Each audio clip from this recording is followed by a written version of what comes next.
Is there a bunch of mining going on in the Amazon as well? Uh, the mining's brutal because it doesn't just cut the trees, it doesn't just kill the animals, it ruins the surface of the earth. There's a gold mining scar in the Western Amazon that you can see from space, hundreds and hundreds of kilometers gone. And the miners are savage. And that's different. Like gold miners, I know a lot of gold miners are my friends.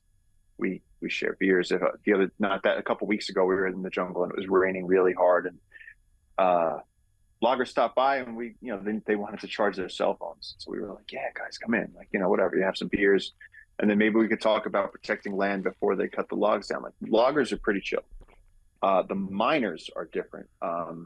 One of my close friends was assassinated by a gold miner. When we went with ABC News, we tried to get into the gold mining areas and we were successful. I went with Matt Gutman from ABC News, who's in Israel right now.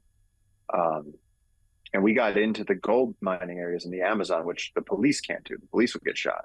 And we Really? got in there and yeah, the police, it's the machine gun limit over there is you're in a different state, really. You're in the Pampa, you're in the gold mining area. They've gone in with like military, they've gone in with like choppers and fully armed counterterrorism basically. But in terms of like a normal police force going in there, no way, they'd be eaten alive.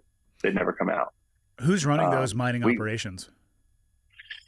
Mafias, because it's local people, it's local artisanal people that then band together and become quite a force because you have you have local politicians and you have local politicians funding even music that says like we love miners, and like their whole campaign will be like we love miners because there's so many illegal gold miners that they've almost become a political party. Wow. And so if you're talking about law enforcement entering those areas, absolutely not. You send a team of cops in there, they'll never come out. So if you send, yeah, so there's pictures of when Peru's military went in there and they came in with choppers and they were blowing up gold mining operations and they scattered them and they scared them for a few days, arrested hundreds of people. And then what do you do with them then?